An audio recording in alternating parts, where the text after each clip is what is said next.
कक्षा में बच्चों का स्वागत है। आज हम त्योहारों के बारे में पढ़ेंगे और रमजान आप जानते हैं मुसलमानों का त्योहार है और धर्मों के अनुसार हर एक धर्म के लिए एक एक कई त्योहार होते हैं और यहाँ पर मुसलमानों का त्योहार है रमजान और आज का पाठ है रमजान।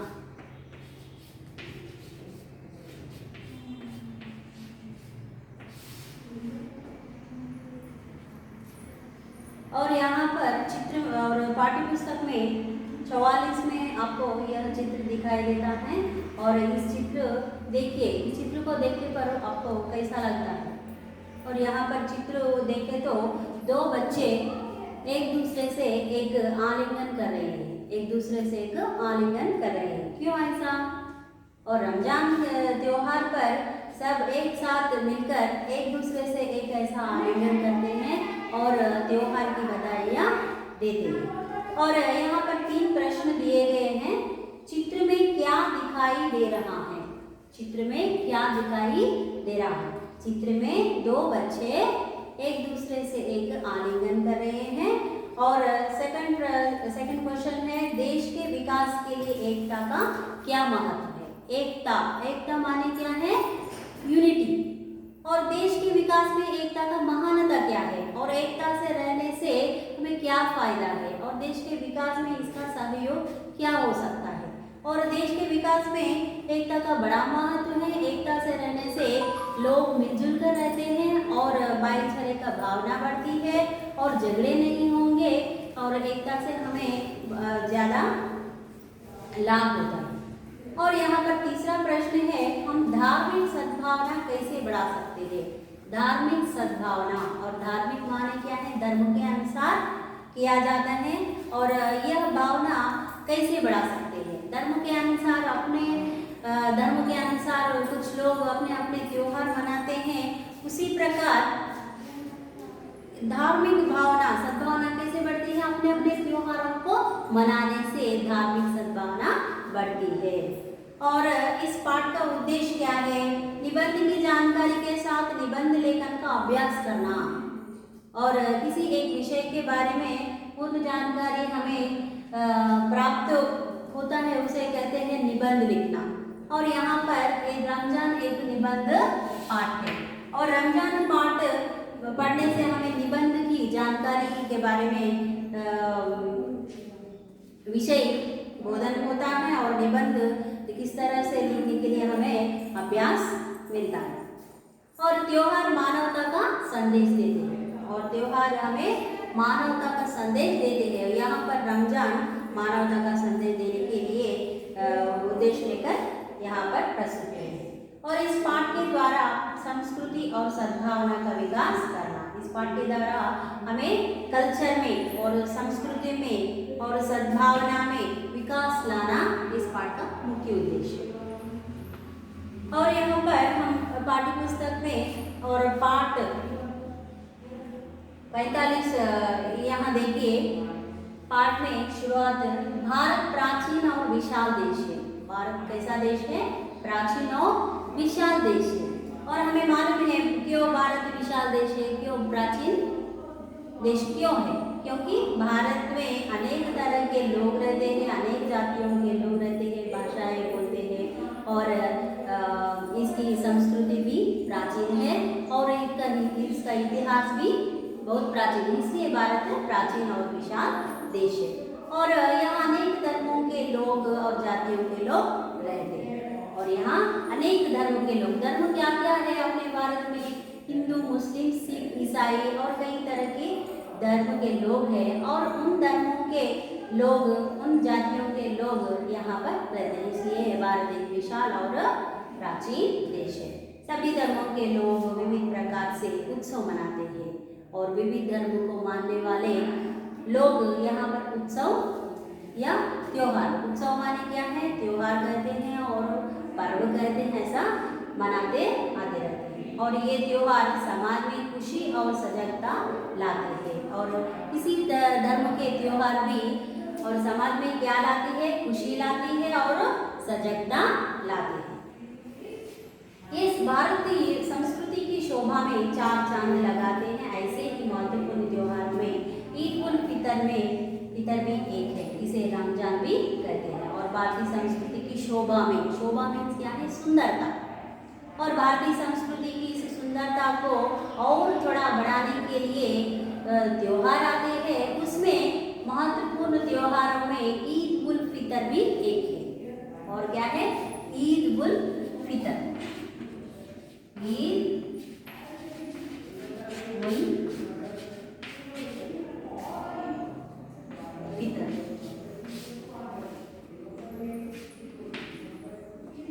और ऐसा समाज में सुंदरता और बढ़ाने के लिए जो त्योहार होते हैं, उन त्योहारों में महत्वपूर्ण त्योहारों में ईद उल फितर त्योहार एक है। इसे क्या कहते हैं? रमजान कहते हैं। ईद उल फितर का और एक नाम क्या है? रमजान। रमजान इस्लाम धर्म का प्रमुख त्योहार है। रमजान किन लोगों का त्योहार है? इस्लाम धर्म को मानने वालों का त्योहार है। इस्लाम धर्म को मानने वालों का त्योहार।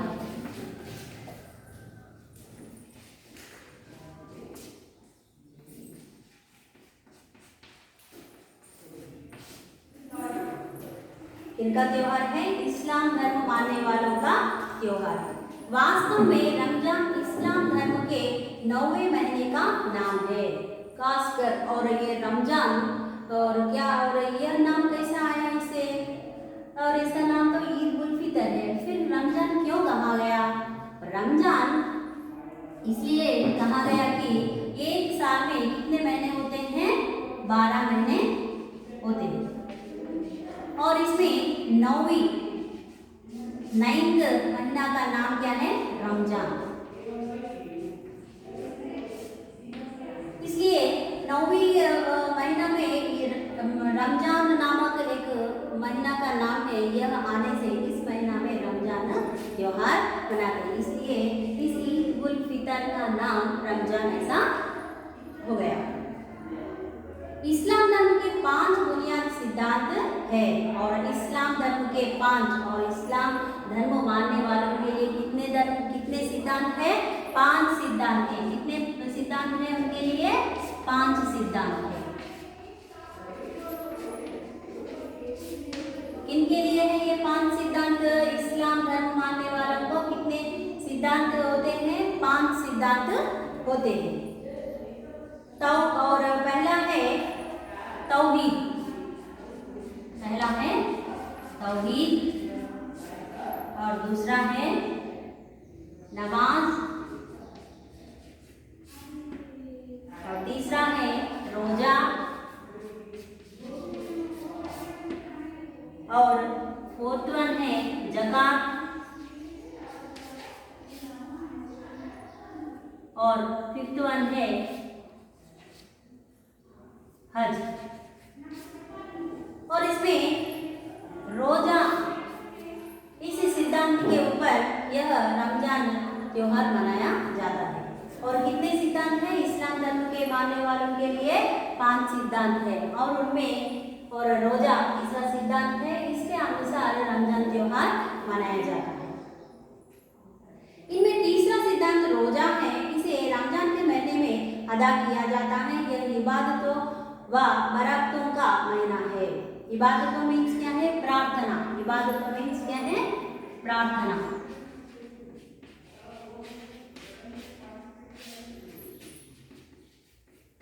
और रमजान त्योहार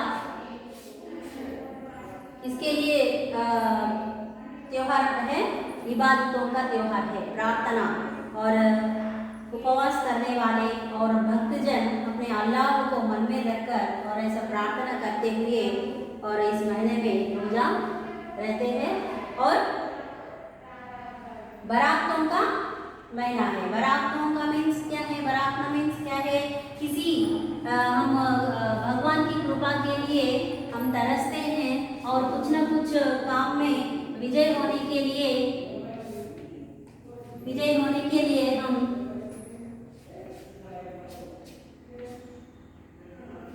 वृद्धि होने के रमजान दिन में, रमजान के महीने में यह उपवास किया जाता है, वो है रोजा। और रोजा का अर्थ क्या है? उपवास। रोजा का अर्थ क्या है? उपवास।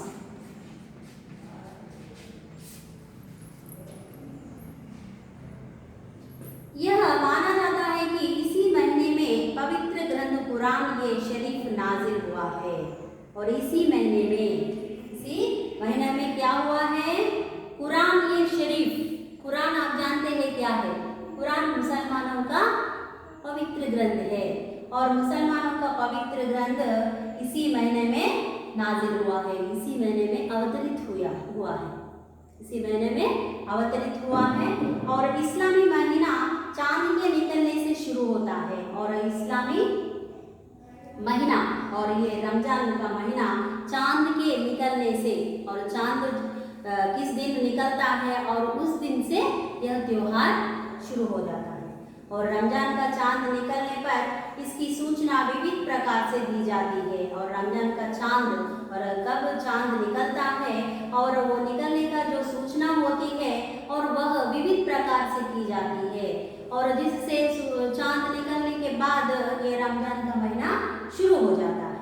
और रमजान मास की सूचना मिलते ही मुसलमान भाई रोज़ों की तैयारियों में लग जाते हैं। और रमजान मास की सूचना जब चांद निकल जाता है तब से और ये रमजान का महीना शुरू हो जाता है। और रमजान का महीना शुरू होने से मुसलमान लोग क्या करते हैं? अपनी तैयारियों में लग जाते हैं। और रमजान के लिए क्या क्या तैयारियां करना और उनके लिए क्या क्या आवश्यकता है और क्या क्या रेडी रखना, और पूरे उस काम में लग जाते हैं। और रमजान के महीने भर रोजे रखते हैं। रोजे माने क्या है? रोजा माने क्या है? उपवास। और ऐसा उपवास रह जाते हैं। उपवास में रोजा रखने के लिए सूर्योदय से लगभग 1.5 घंटा पहले आहार लिया जाता है। रोजा रखने के लिए क्या करते हैं? ऐसा उपवास रहने के लिए क्या करते हैं लोग? सूर्योदय के पहले लगभग 1.5 घंटा पहले क्या लेते हैं? आहार लेते हैं। और बाद में पानी तक पीना मना है। और जो कुछ मुंह से जो सलाइवा निकलता है और वो भी लेना उनके लिए मना है। और इसे सूर्योदय के पहले आहार लिया जाता है, 1.5 घंटा के पहले आहार लिया जाता है और उसे कहते हैं सहरी। इसे कहते हैं सहरी। और सहरी के बाद से उपवास आरंभ होता है। और सहरी के कब यह कार्यक्रम कब होता है? सूर्योदय के पहले 1.5 घंटा पहले आहार लिया जाता है। वो ऐसा आहार लेने को क्या कहते हैं? सहरी कहते हैं। और सहरी से ही उनका उपवास का आरंभ होता है। और उपवास में पानी तक पीना मना है। इस तरह रोजा रखकर दैनिक कार्य करते हुए मन को अल्लाह की इबादत में लगाना रमजान का मुख्य उद्देश्य है। और रोजा रखकर और ऐसा उपवास में रहकर भी दैनिक कार्य करते हैं लोग। दैनिक कार्य का माने क्या है? और दिन भर हम क्या करते हैं? दिन के काम जो होते हैं वो क्या है? दैनिक कार्य। और ऐसे स्टूडेंट्स का काम क्या है? स्कूल में आना। और नौकरी करने वाले ऐसा नौकरी में जाते हैं और उनके लिए वो दैनिक कार्य है। और कुछ मेहनत करने वाले होते हैं, श्रमिक, और मेहनत करने के लिए जाते हैं, वो उनके लिए दैनिक कार्य। ऐसे अपने अपने दैनिक कार्य को भी जा सकते हैं। ऐसे मन में अल्लाह को मन में रखकर ऐसे दैनिक कार्य में भी जाकर इबादतों में ऐसा भाग लेने के लिए रमजान का मुख्य उद्देश्य है। और रोजा रखने से मनुष्य स्वस्थ व चुस्त बना रहता है। और रोजा रखने से, ऐसा उपवास होने से मनुष्य कैसा बना रहता है? स्वस्थ रहता है और चुस्त रहता है। स्वस्थ माने क्या है? हेल्दी रह सकता है। और चुस्त क्या है? एक्टिव रहता है। और इसमें आत्मसंयम, आत्मनियंत्रण, आत्मविश्वास, आत्मानुशासन आदि गुण विकसित होते हैं। और ऐसा उपवास होने से आत्मसंयम माने क्या है? किसी इच्छाओं से नियंत्रण होना। हमें बहुत कई आकांक्षाएं होती है और इच्छाएं होती है उनके लिए नियंत्रण का भाव अपने में रखना इसका मुख्य उद्देश्य है। और ये भी एक अच्छा गुण है। और आत्मनियंत्रण, आत्मनियंत्रण मीन्स अपने को कंट्रोल करना, किसी विषय में भी कहाँ तक बात करना और कहाँ तक अपने का जो लिमिट्स होता है अपने को अब कंट्रोल करना एक गुण है। वो भी इस रोजा उपवास करने से हमें मिलता है। और आत्मविश्वास, सेल्फ कॉन्फिडेंट, और सेल्फ कॉन्फिडेंट किसी काम में हम विजयी हो सकते हैं, ऐसा सेल्फ कॉन्फिडेंट का जो भाव होती है और वो भाव भी हमें यह उपवास करने से मिलता है। और आत्मानुशासन, अपने आप को डिसिप्लिन में रखना और बड़ों के जो आज्ञा होती है और आज्ञाओं का पालन करने का भी जो गुण होता है वो गुण भी हमें रोजा करने से हमें ये गुण विकसित होते हैं, जिससे मानवता व समाजता की भावनाएं बढ़ती है। और जिससे कौन सी भावनाएं बढ़ती है? मानवता और ह्यूमैनिटी, और ऐसा सोशल सर्विस करने की जो भावनाएं बढ़ती है और अपने कर्तव्यों का बोध भी होता है। और कर्तव्य क्या हो सकता है? अपने अपने कर्तव्य होते हैं जीवन में। तो किसी व्यक्ति को भी अपने का जो कर्तव्य है, स्टूडेंट का कर्तव्य क्या है? अच्छी तरह से पढ़ना और अध्यापकों के जो आज्ञा सुनना, और बड़ों का, माता पिता का क्या कर्तव्य होता है? बच्चों का पालन करना, पालन पोषण करना और उनके लिए पढ़ाई करवाना है। सब गरीबों के दुख दर्दों का भी अनुभव किया जाता है। और उस उपवास के समय में कभी कभी बिना खाना से हम दिन भर रहते हैं, और जब हमें ऐसा अनुभव हो जाता है कि गरीब लोग अपने दुख दर्दों को कैसे अनुभव कर रहे हैं, और इन विषयों का भी अनुभव हमें मिल जाता है और उनकी सहायता भी हम कर सकते हैं अपने, क्योंकि गरीबों का जो दुख दर्द होता है हमें अनुभव हो जाता है, इसलिए उनकी सहायता करने के लिए हमें मन लगता है। और रोजा सूर्यास्त के साथ ही खजूर, फल, मेवा, पानी आदि से खोला जाता है। और ये सहरी के बाद जो दिन भर करते हैं, और ऐसा रहने के बाद रोजा सूर्यास्त के साथ, सूर्योदय से पहले करने का जो सहरी है, और सूर्यास्त के बाद हम क्या करते हैं? उपवास से मुक्त हो जाते हैं, फ्री हो जाते हैं। और सूर्यास्त के साथ ही हम क्या क्या खा सकते हैं? खजूर खा सकते हैं, फल खा सकते हैं, और मेवा, पानी कुछ भी ले सकते हैं खाने के लिए। और इसे क्या कहते हैं? इफ्तार। और सहरी क्या है? सूर्योदय के पहले, और सूर्यास्त के बाद क्या है? ये इफ्तार। सूर्यास्त के बाद जो अपना उपवास खोला जाता है, और खोलने के बाद हम तरह तरह के चीज़ें खाने के लिए ले सकते हैं, इसलिए ये कहते हैं इफ्तार। कई स्थानों पर इफ्तार की दावत भी रखी जाती है। कई स्थानों पर कभी कभी हम देखते हैं सिटी में या विलेजेस में, और ये इफ्तार के लिए सूर्यास्त के समय में अपना उपवास खोलने के बाद बंधु लोग या फ्रेंड्स को हम क्या करते हैं? बुलाते हैं। किसके लिए बुलाते हैं? इफ्तार के लिए बुलाते हैं। इफ्तार माने क्या है? उपवास के बाद हम ये इफ्तार में भाग लेते हैं, इसके लिए दावत भी दिए जाते हैं। उनके लिए दावत के लिए कुछ अपने फ्रेंड्स को, अपने बंधु लोगों को हम आमंत्रित करते हैं, इनवाइट करते हैं उनके लिए, उसके लिए, जिससे भाईचारे का विकास होता है। भाईचारे का विकास होता है। अपने इफ्तार कार्यक्रम में भाग लेने से एक साथ मिलकर खाते हैं और खुशी मनाते हैं, और इससे भाईचारे का भाव भी विकास होता है। रमजान में 5 फर्ज नमाजों के साथ साथ विशेष नमाज तरावीह होती है। और रमजान में 5 फर्ज नमाजों के साथ, फर्ज माने क्या है? कर्तव्य। फर्ज माने क्या है? कर्तव्य।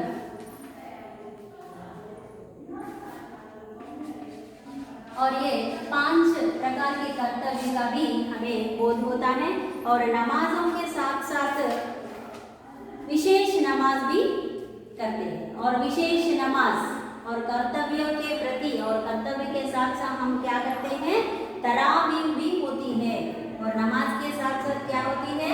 तरावीह। तरावीह मीन्स व्हाट? तरावीह मीन्स रात में की जाने वाली नमाज। तरावी मीन्स व्हाट, रात में की जाने वाली नमाज। और रात में रमजान के महीने में रात भर और मस्जिद में बैठकर नमाज करते हैं और इस तरह की प्रार्थना को क्या करते हैं, तरावी। और इसमें मुख्य रूप से कुरान ये शरीफ का संपूर्ण पाठ पठन किया जाता है। इस तरावी कार्यक्रम होती है और इस तरावी में क्या करते हैं, कुरान का पाठ किया जाता है और कुरान का पूर्ण पठन किया जाता है। और अधिकतर लोग इसी महीने में ज़कात देते हैं। अधिकतर लोग क्या करते हैं इस समय में, इस रमजान के महीने में क्या करते हैं, ज़कात देते हैं। ज़कात माने क्या है, दान। ज़कात माने क्या है, दान। ज़कात देते हैं मीन्स दान देते हैं। वे अपनी संपत्ति सोना चांदी धन वार्षिक आय आदि पर 2.5% धन निकालकर गरीबों या जरूरतमंदों में बांटते हैं। और कुछ लोग क्या करते हैं, धनवान लोग होते हैं और कुछ ज़कात देने के लिए सोचते हैं। जब क्या करते हैं वे लोग, संपत्ति के रूप में या सोना के रूप में और चांदी के रूप में और धन के रूप में जो ईयरली इनकम होता है उसमें 2.5% इनकम गरीबों के लिए देने के लिए रेडी हो जाते हैं। उस क्यों ऐसा रमजान के समय में ऐसा करते हैं और रमजान के महीने में ऐसा ज़कात देना उनके लिए फॉर्मालिटी है। ऐसे देने से पुण्य मिलता है और जो कुछ अपने जो संपत्ति देने से गरीबों को देने से ऐसा फल मिलता है ऐसा समझकर और गरीबों को बांटते हैं। इस तरह किया जाने वाला दान ही ज़कात कहलाता है। और ऐसा दान करने से, ऐसे संपत्ति होने दो, सोना होने दो, ऐसे तरह तरह के वस्तु गरीबों को बांटते हैं। ऐसा इस तरह की किया जाने वाले दान को क्या कहते हैं, ज़कात कहते हैं। इसके साथ साथ ईद की नमाज से पहले फित्रा भी देना जरूरी है। फित्रा मीन्स क्या है, वो भी एक तरह का दान है, लेकिन उसमें इतना सोना चांदी ऐसा नहीं होगा, लेकिन वो भी एक प्रकार का दान है। और इसे क्या कहते हैं, फित्रा। क्या कहते हैं, फित्रा। यह भी एक प्रकार का दान है।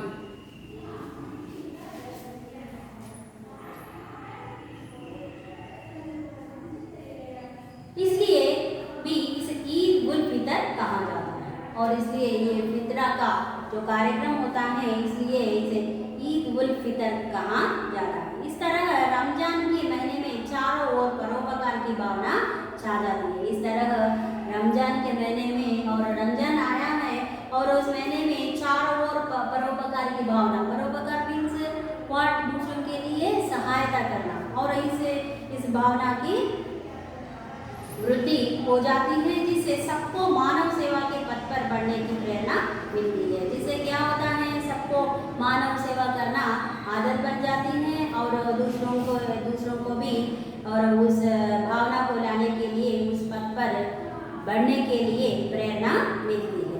इसी महीने में शब ये कदर जागने की रात होती है।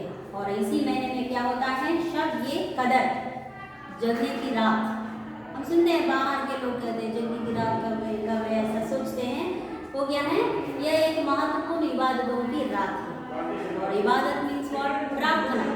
इबादतों की रात है और उस दिन बहुत प्रार्थना करते हैं और इससे उनके लिए बहुत फल मिलने की आवश्यकता होती है। इसलिए बच्चे भी बड़ों के साथ रात भर जागते हुए इबादतों में लीन हो जाते हैं। इबादत मीन्स क्या है, प्रार्थना। और इन प्रार्थनाओं में बच्चे बूढ़े सब लोग रात भर मस्जिद में रहकर ऐसा इबादतों में डूब जाते हैं, ऐसा फंस जाते हैं, ऐसा रह जाते हैं, लीन हो जाते हैं। रमजान की विशेषताओं में एतेकाफ भी एक है। और मस्जिद में ही रहकर अल्लाह की इबादतों में लीन होना एतेकाफ है। और एतेकाफ मीन्स व्हाट, मस्जिद में ही रहकर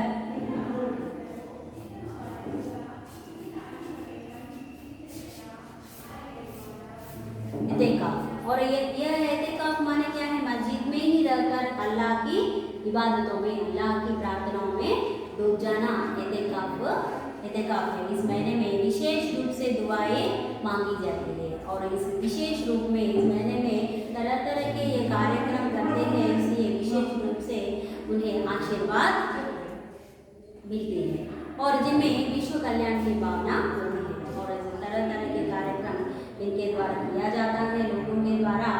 और ये किसकी भावना होती है इसमें? विश्व कल्याण की। विश्व माने क्या है? जग, दुनिया।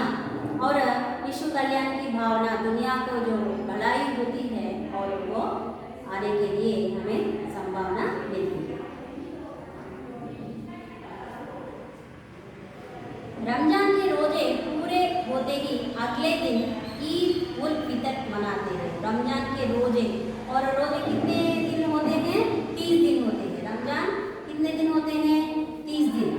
और 30 दिन होने के बाद अगले दिन क्या मनाते हैं? ईद उल फितर। और 30 दिन हो गए और नेक्स्ट डे क्या मनाते हैं? ईद उल फितर मनाते हैं। यह शव्वाल के महीने का पहला दिन होता है और 12 महीने होते हैं और रमजान 9th मंथ है और इसके बाद शव्वाल महीना आ जाता है और शव्वाल महीना में पहला दिन क्या होता है? रमजान मनाते हैं। इसे रमजान को और भी क्या कहते हैं? ईद उल फितर। बच्चे आज के लिए ये तो पाठ आपको समझ में हो गए, मैं समझती हूँ, आशा करती हूँ कि यह देखने पर आपको समझ में आएगा। फिर भी इन शब्दों को पाठ्य पुस्तक में आप रेखांकित कीजिए। हाँ, ऐसा रेखांकित करने से आपको यह वर्ड्स और एक बार रिपीट हो जाएगा और पढ़ने में भी मुश्किल नहीं होगी। और ये बार बार इफ्तार, महीने, ईद उल फितर, इस्लाम, 5 सिद्धांत, तौहीद, नमाज, रोजा, ज़कात, हज और ये शब्दों को अब और पुनः पठन कीजिए। अच्छे बच्चे आज के लिए रहेंगे।